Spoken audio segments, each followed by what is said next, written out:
This is a very brief introduction to the IELTS academic writing module.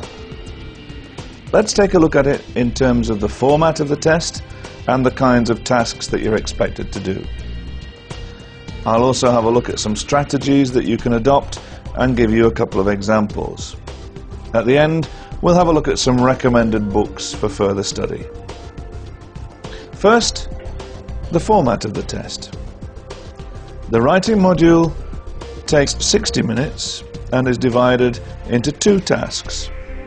Task 1 should take you about 20 minutes and you should write at least 150 words, and Task 2 should take you about 40 minutes with a minimum of 250 words.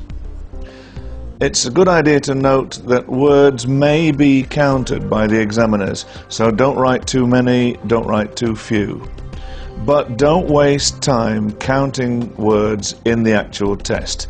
That's a waste of time. What you should do in practice is to learn how many words you normally get on a line and how many lines make 150 or 250 words in total. Now, what about your answers? Your answers must be written on the answer sheet. No other paper is acceptable in the test. You must write your answers in full. Don't write them as bullet points. Don't write them as notes. Notes are not acceptable as answers. You may not make notes on the question paper. You may make notes on a piece of scrap paper or what some people call scratch paper, but you are not allowed to take any materials from the test room, and that includes rough notes, plans, etc.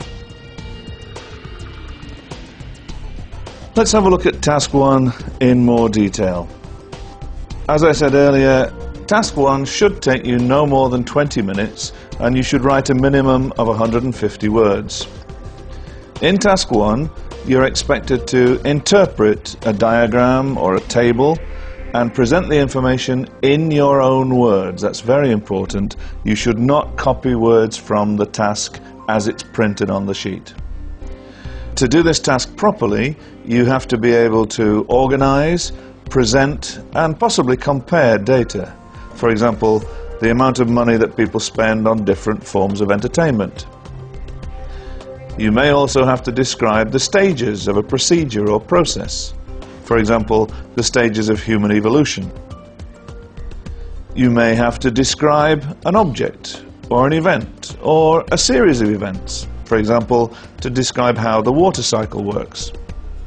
Or you may have to explain how something works, for example, a car engine. How is Task 2 different from Task 1?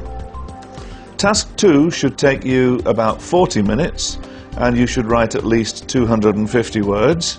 And this should tell you that Task 2 is valued more than Task 1. In fact, in terms of weighting of marks, Task 2 gets heavier marking than Task 1. So actually Task 2 is more important than Task 1. And in Task 2, you'll be presented with a point of view, or an argument, or a problem. You may have to present and justify an opinion. For example, they may ask you, do you think trial by jury should be used in all criminal cases? You will very probably be expected to compare and contrast evidence, opinions, and implications. For example, how effective is it to reward good work with extra money?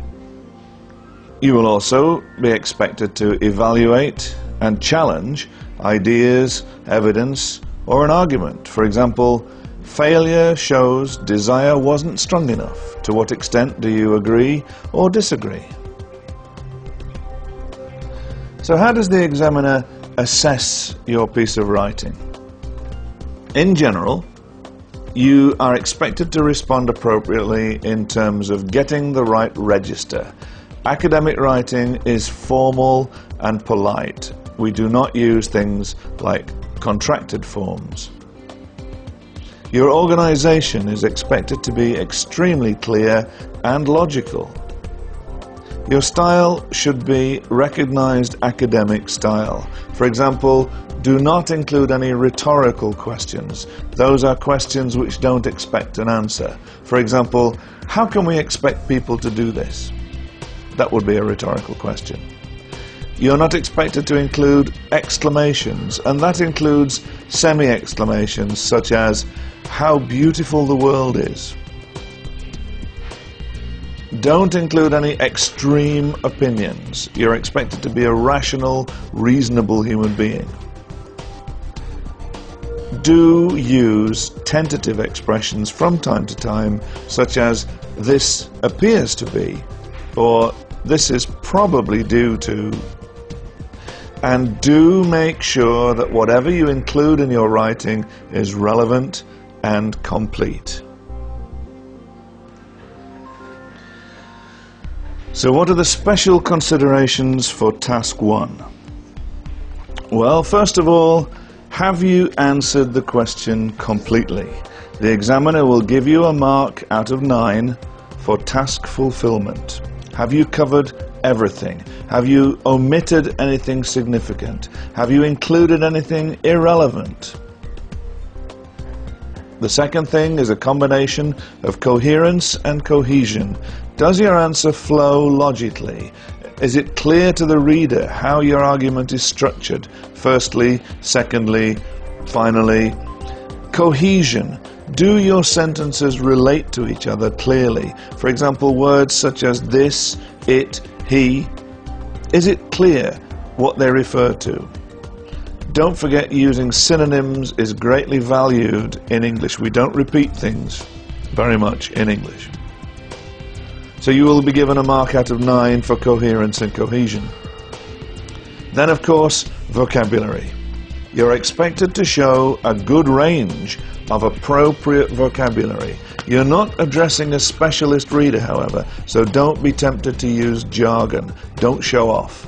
Just choose the best words for the occasion and make sure that it will be understandable to a well-educated but non-specialist reader. And that, in conjunction with sentence structure, will be given a band score out of 9. Your sentences should be concise but not simplistic, and as an example, you should know how to use relative clauses as a way of linking ideas together.